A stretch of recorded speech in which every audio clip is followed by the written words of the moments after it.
천재 고 변호사의 증권고시 패스 시간입니다. 이 시간을 기다리시는 분들이 하나둘씩 점점 더 늘어가고 있습니다. 그만큼 이 고 변호사께서 실질적으로 주식시장에서 겪었던 경험담을 토대로 책을 만드셔서 그런지 많은 투자자들이 정말 내 마음같이 얘기를 한다. 정말 알기 쉽고 또 이해하기 쉽게 얘기를 한다라고 말씀을 하고 계십니다. 네, 날이 갈수록 인기를 더해가고 있는 고순덕 변호사 함께했습니다. 어서 오세요. 안녕하십니까. 네. 인기를 좀 실감하세요? 글쎄요, 저는 잘 모르겠습니다. 네, 그 팍스넷에 글 올리시는 거 네. 클릭수가 좀 많아 하시나요? 어떠세요?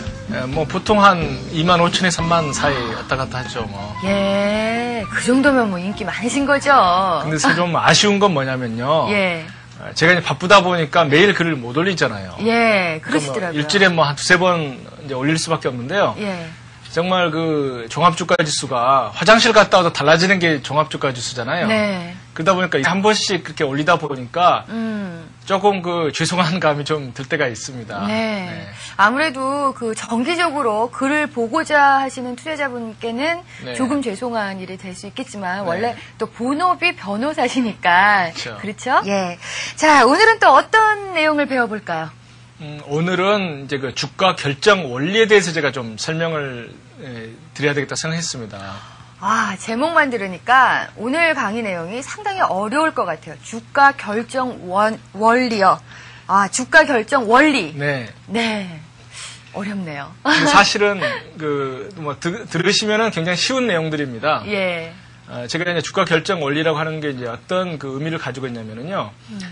보통 이제 가장 어려운 부분이 뭐라고 생각하세요? 주식 매매하실 때. 저는 네. 심리 극복인 것 같아요. 어떻게 제 마음이랑 어떻게. 아무래도 오랜 기간 동안 호흡을 맞추다 보니까, 예. 참. 그러면 좀 싱거워지잖아요. 죄송합니다. 예. 제가 생각할 때는 그 투자 원칙이라는 것도 중요하고요. 네. 그보다 더 중요한 게 자기 마음의 심리를 다스리는 거죠. 제가 생각할 때는 그렇습니다. 이제 많은 분들이 이제 방송에서 자기 나름대로 투자 원칙을 뭐 가지냐고 하는데 네. 그 투자 원칙이 잘못된 거면 사실 뭐 모르는 것만 못하죠. 그렇죠. 그렇죠. 예. 그래서 이제 제가 쭉 앞으로 말씀드릴 내용들은 제가 생각할 때 정말 개미가 지켜야 할 올바른 투자 원칙 이걸 이제 쭉 말씀을 드리고자 하는데 네. 그보다 더 중요한 건 뭐냐면은 이 주가가 움직이는 원리를 좀 깨닫고 그 차트를 보시면 그 원칙을 지키실 수가 있는데 네. 그렇지 않고 그냥 막연하게 그냥 뭐 심리적으로 어떤 마음을 다스리지 못하고 네. 그 원칙을 보게 되면 그 원칙을 지킬 수가 없습니다. 그렇죠. 네, 그래서 네. 이제 가장 중요한 게 제가 생각할 때는 그러니까 제 자신이 가장 중요하다 생각하는 게 마음을 다스리는 거거든요. 네. 제가 이제 고시를 합격한 사실은 뭐 감출 필요는 없겠지만 예. 제가 이제 고시를 공부할 때 가장 어려운 게 제 마음을 다스리는 거였어요. 고시 공부도 그래요? 그렇습니다. 예. 왜냐하면 열심히 공부하면 합격한다. 모르는 사람은 없어요. 그렇죠. 그리고 뭐 제 대학교 친구들도 뭐 일찍 합격한 친구, 뭐 늦게 합격한 친구가 있지만 열심히 공부했을 때 합격한다. 그건 확률상 분명히 한 거죠. 네. 근데 실제로 보면 왜 그러면은 공부를 제대로 못 하느냐. 이를테면 제가 이제 고시 공부할 때 길 가는 여학생을 보면 예. 얼마나 예뻐요. 친구들 뭐 고시 데이트하는 친구들 보면 네. 저도 데이트하고 싶죠. 그렇죠. 예. 예, 그리고 뭐 음식 같은 거 이제 맛있는 거 생각나고 예. 차분히 앉아가지고 맛있게 먹는데 예. 공부라는 것 때문에 그걸 참아야 되는 거거든요. 그러니까 이제 고시 공부에서도 가장 어려운 게 뭐냐면 유혹을 참는 것인 것처럼 주식 매매할 때도 가장 어려운 게 뭐냐면은 원칙을 안 지키는 여러 가지 유혹이 많습니다. 네. 그러니까 삼성전자 같은 게 제가 전에도 말씀드렸지만 99년도 말 그리고 2000년도 초에 이제 상투를 딱 쳤잖아요. 네. 그러고 나서 36만 원에서 거의 뭐 10 몇만 원까지 빠졌는데 네. 36만 원 갈 때 신문에 나온 게 삼성전자 뭐 70만 원, 뭐 목표 주가 80만 원, 네. 좀 심한 분은 뭐 99만 원. 예, 저도 기억나요. 그렇죠. 예. 그러니까 제가 이제 뭐 제 책에도 썼습니다만은 그 당시 신문 기사를 보면 무슨 그 부풀리기 국내 대회 같아요. 네. 그러니까 서로 누가 먼저 목표가를 높게 제시하느냐 가지고 서로 경쟁하는 것 같이 하더라 이거죠. 그렇지만 차트 모양은 그게 아니란 말이죠. 예. 그래서 가장 중요한 것은 뭐냐면은 어떤 그 외부적인 정보라든가 특히 자기가 생각할 때 주가가 더 갈 것 같다, 빠질 것 같다, 여러 가지 감이 있지만 네. 그걸 배제하고 이 차트만 본다는 게 정말 중요한 거거든요. 예. 그래서 그런 면에서 제가 생각할 때는 어떤 그 기술적 분석의 기법으로 이제 조금씩 들어가기 전에 어떤 기본 원리를 우리가 좀 깨닫고 그 정신무장을 하자 하는 뜻에서 오늘은 제가 주가 결정에 좀 말씀을 드리고 싶은 거죠. 네.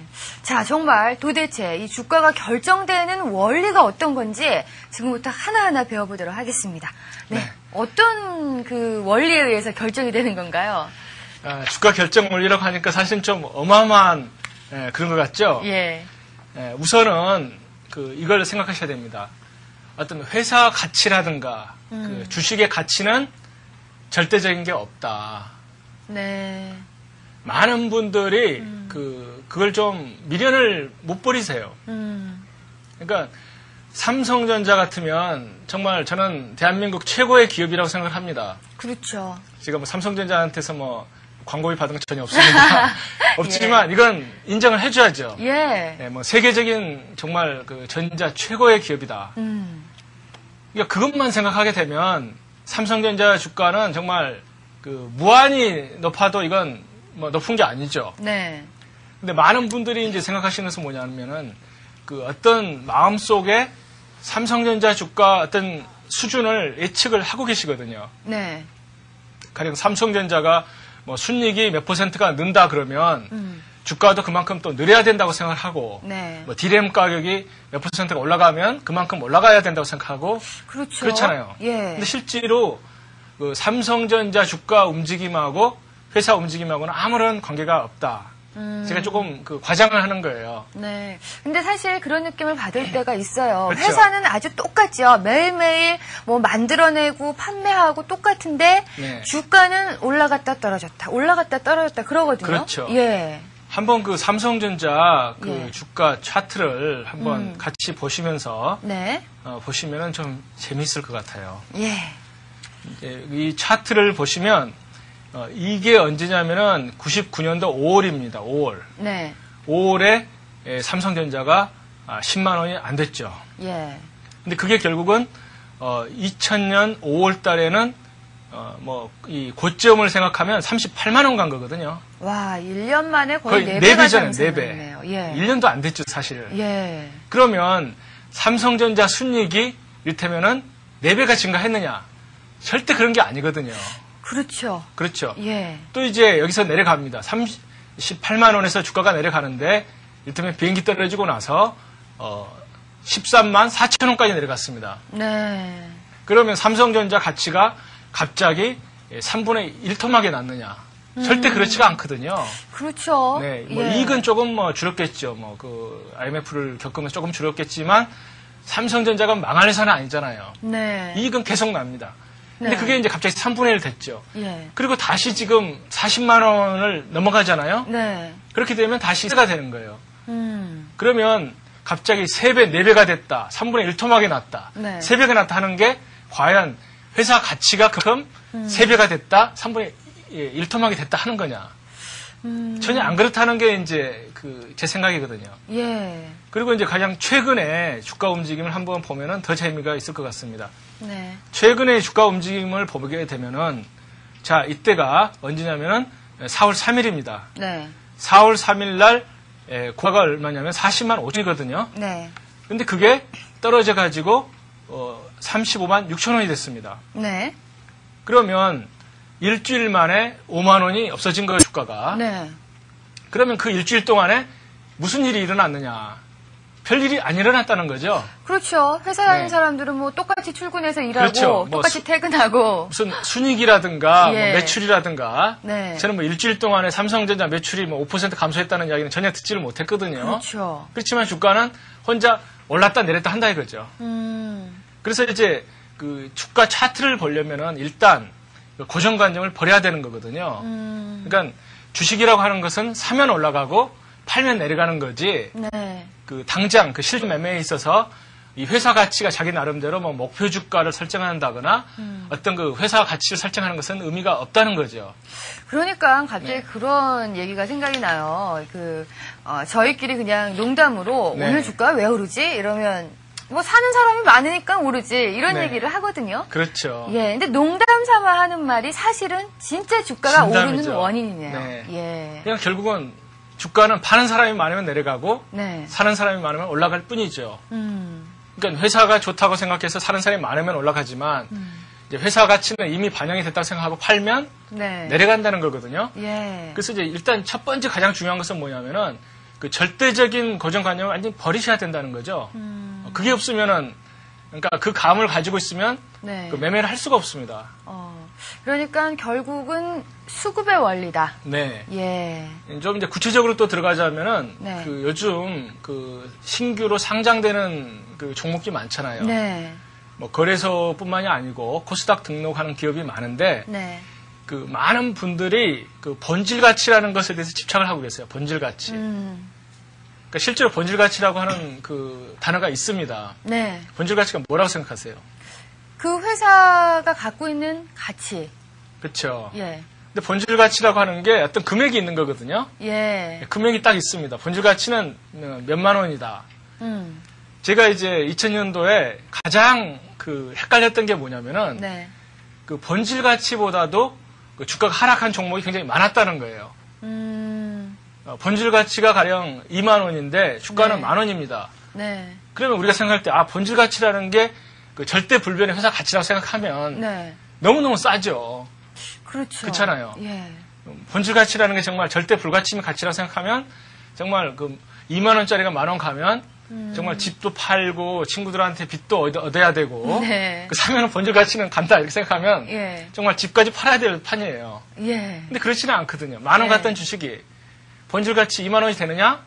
반대로 5천 원이 되더라. 네. 뭐 그런 그 경우를 참 많이 봤잖아요. 그렇죠. 그럼 그 본질 가치에 대한 그 금액이 도대체 뭘 의미하느냐?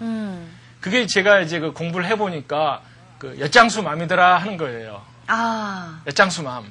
와, 새로운 이론인 것 같습니다. 본질 가치는 엿장수 마음이다. 네. 실제로 이제 2000년도에 이제 많은 그 기업 주가가 하락을 하고 네. 또 2001년도가 되니까 그 많은 증권사들이 금감원으로부터 그 제재를 받았습니다. 제재 받은 이유가 뭐냐면 네. 그 코스닥 등록할 때 본질 가치를 너무 부풀렸다. 그래서 공모가가 너무 높았다. 그렇죠. 예, 그런 얘기들 많이 나왔었죠. 예. 그러니까 본질 가치를 산정해가지고 그걸 가지고 이제 그 공모 가격을 정하는데 본질 가치가 붙이니까 공모 가격도 높죠. 근데 이제 더 가관인 건 뭐냐면 일단 공모 가격보다도 뭐 상한가는 좀 A상 말이죠. A상 상한가를 몇 번 쳐줘야지. 예. 좀 그 종목이 좀 뭐 요즘 연변 뭐 사투리가 많지만은 네. 조금 대접을 받는 거거든요. 네. 예. 뭐 장이 좋을 때는 정말 공모 가격, 그 이제 본질 가치 기초한 공모 가격이죠. 네. 그거보다도 심한 경우는 뭐 상한가 10번. 예전에 2000년도 코스닥 시장에서 네. 등록이 딱 시작돼서 매매만 되면 5일 연속 상, 10일 연속 상, 막 그랬었어요. 그렇죠. 예. 그때는 뭐 정말 그 A상 상한가 안 하고 그렇죠. 다들 뭐 그 돈 전부 이렇게 공모 시장으로 엄청나게 돈이 들어갔잖아요. 네. 근데 이제 저는 그때 정말 본질 가치라는 게 엿장수 마음이다. 정말 심한 엉터리일 수도 있다걸 미처 못했어요. 그 생각을 아직까지도 못하고 계신 분들이 있을 많죠. 거예요. 예. 이 본질 가치라고 하는 게 알고 보면은 그 엿장수다. 엿장수 마음이다. 네. 그 말씀은 어떻게 본질 가치가 산정이 되는지 그 금액이 어떻게 나오는지를 조금 아시면은 네. 이제 이해하실 수가 있는 거거든요. 예. 이 본질 가치라는 게 뭐냐면은 그 회사 가치는 딱 두 가지가 있습니다. 한 가지는 그 자산 가치, 자산. 이제 그건 뭐냐면은 회사가 지금 이 순간에 그 있는 재산을 가지고 전부 빚잔치를 하고 나서 그 남은 돈이 한 주당 얼마냐. 네. 만약에 정말 그 회사 재산이 많고 부채가 적은 기업 같으면 다 팔고도 뭐 주당 뭐 10,000원이 나올 수도 있죠. 네. 그러니까 이제 그 자산 가치라고 하는 것은 그 부실 감사라든가 분식 회계가 아닌 한은 그 속이기는 조금 어렵죠. 그렇겠죠. 눈에 보이니까요. 네네. 뭐 땅이 몇 평 있으면 그쵸. 이 땅의 시가로 해서 뭐 자산 예, 가치를 줄 수 있는 거니까. 그렇습니다. 예. 그러니까 이제 지금은 정말 그 부실 감사라든가 분식 회계가 많이 줄어들었죠. 네. 그렇기 때문에 자산 가치는 별로 속일 게 없습니다. 네. 근데 문제는 뭐냐면 본질 가치에서 자산 가치가 1이라고 하면 네. 그 장래 수익 가치. 그러니까 앞으로 이 기업이 그 벌 수 있는 그 돈을 그 현재 가치로 환산한 그 수익 가치라고 하는 부분이 예. 1.5예요, 1.5. 어. 그러니까 그 자산 가치보다도 수익 가치가 더 많다는 거거든요. 네. 만약에 이제 그 지금 상장 기업 중에서 뭐 10년, 20년째 그 되풀이되는 그 기업들이 있어요. 뭐 업종도 안 바꾸고 네. 뭐 계속 그렇게 뭐 이를테면 뭐 소주를 만들어 파는 회사, 네. 무슨 맥주를 만들어 파는 회사는 그건 뭐 수익 가치가 뻔하잖아요. 뭐 통계가 딱 나와 있죠. 예. 뭐 그 맥주 소비량이 이를테면 조금 증가하는 퍼센트는 있겠지만 맥주 소비량이 이를테면은 내년에 뭐 10배가 증가한다 하게 되면 네. 누가 보더라도 이건 엉터리라고 하죠. 그렇죠. 그렇죠. 근데 네. 많은 코스닥 그 등록 기업들이 그 미래 가치를 산정할 수가 없습니다. 그게 불가능합니다.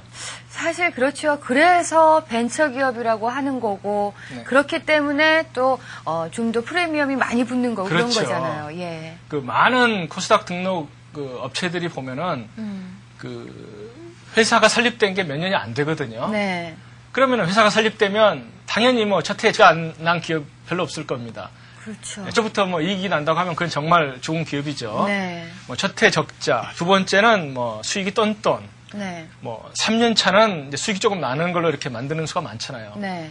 그렇게 되면 과연 수익이 몇 % 증가했느냐를 따져보면 예. 1년 동안에 천문학적으로 늘어났죠. 네. 뭐 첫 해가 5천만 원 적자인데 둘째 해는 5천만 원 이익이고 그 다음에 10억 원 이익이 났다. 오. 그렇게 되면 1년 동안에 이익은 20배가 되는 거예요. 2000%가 되는 거죠. 예. 근데 만약에 이제 정말 그 2000%씩 5년간만 가보세요. 그러면 이제 대한민국에 있는 돈은 그 회사가 다 버는 거죠. 그렇죠. 그렇죠. 예. 근데 이제 그게 아니라는 거죠. 그래서 이제 많은 그 코스닥 등록들이 이 공모가를 부풀린 게 장래 수익 가치가 형편없이 이제 부풀려지는 거예요. 요즘 같이 이제 특히 그 기술이 발달한 그 시대에 보면 네. 기술이 이를테면 5년 후가 지금 그 기술이 유지되리라고 보는 아무런 보장이 없습니다. 네. 10년 뒤는 아주 낙후된 기술이 돼가지고 그 회사는 없어질 수도 있어요. 그렇죠. 가령 그 삐삐를 만드는 회사가 코스닥 등록을 했다. 그러면 삐삐가 옛날에 그 얼마나 많이 썼어요. 그렇죠. 삐삐가 뭐 금년에 100만 개면 그 다음 해는 뭐 500만 개 팔렸잖아요. 네. 근데 이제 지금은 안 쓴다는 거죠. 벌써 뭐 그게 몇 년 되지도 않았거든요. 네. 그러다 보면 그 회사가 5년 후에 그 수익을 그 당시 그 산정을 했을 때는 어마어마한 장래 수익이 그 공모 가격, 본질 가치에 반영이 됐을 텐데 정작 그 가장 중요한 게 뭐냐면은 그 미래 수익이라는 게 불확실하다. 그 점이 제대로 반영이 안 됐다는 거죠. 네.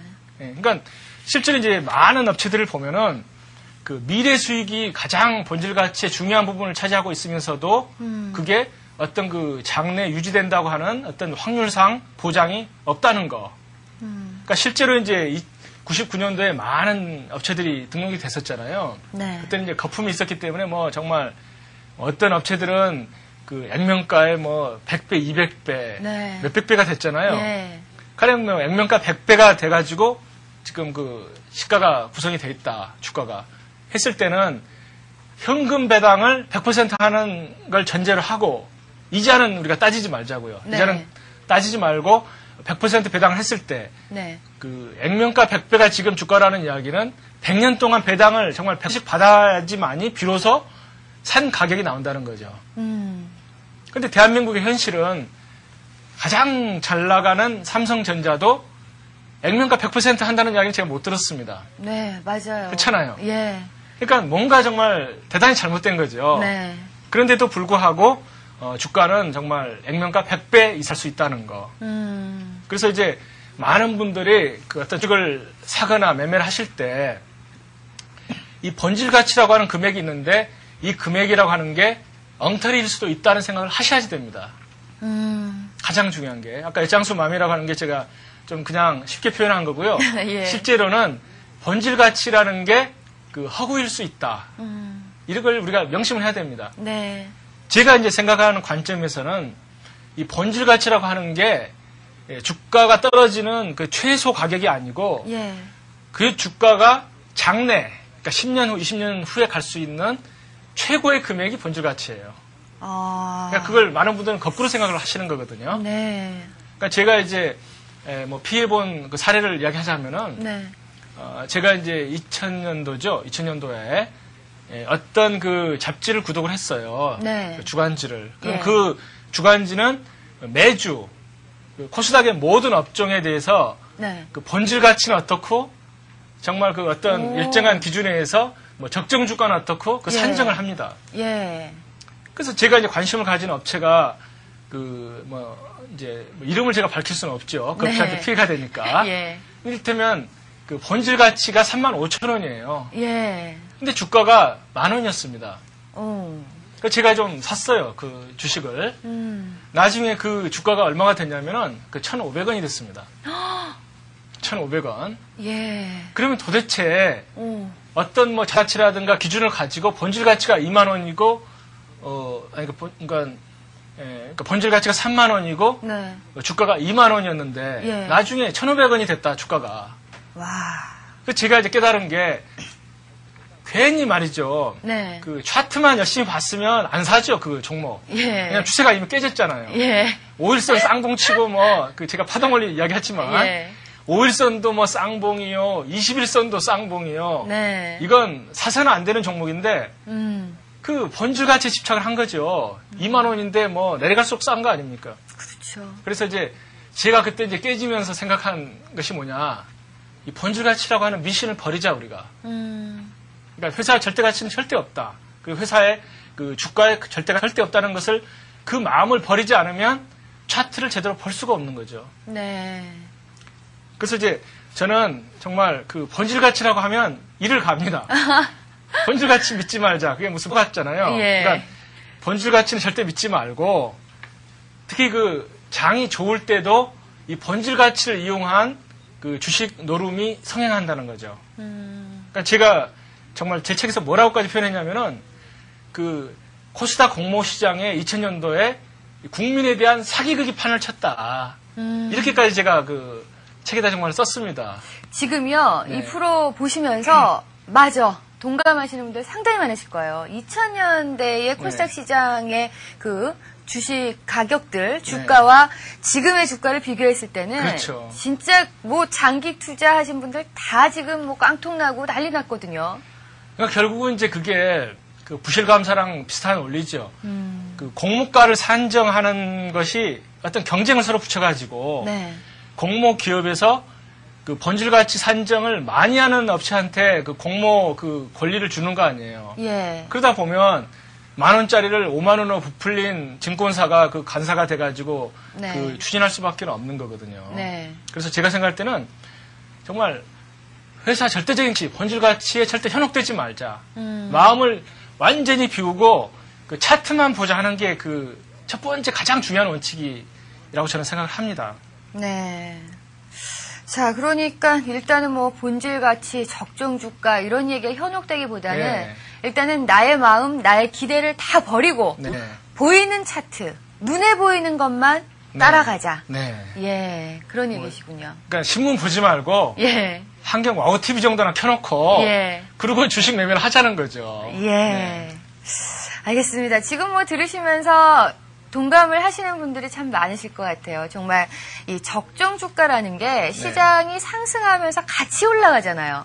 그리고 본질 가치라는 거 정말 본질 가치대로만 주식 투자가 된다면 어느 누가 주식 투자에서 손해가 나겠어요. 너무 쉽죠. 예, 네. 그것처럼 쉬운 게 없죠. 네, 알겠습니다. 자, 오늘 주가 결정의 기본 원리에 대해서 배웠는데요. 네. 자, 다음 시간에 뵙겠습니다. 감사합니다.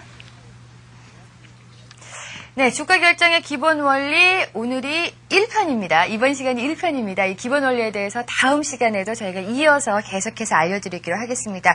일단 주가의 결정은 수급상의 원리로 진행이 되기 때문에 여러분들이 투자하실 때 어떤 뭐 적정 주가라든가 본질 가치라든가 이런 얘기보다는 나의 기대, 심리 다 버리고 차트의 수급상으로 어떻게 움직이느냐를 보면서 투자를 하시는 게 좋을 것 같다고 얘기를 해주셨는데요. 정말 참 동감이 가는 부분이 많은 것 같습니다. 자, 다음 시간 또 기대해 주시고요. 지금까지 시청해주신 여러분 감사합니다.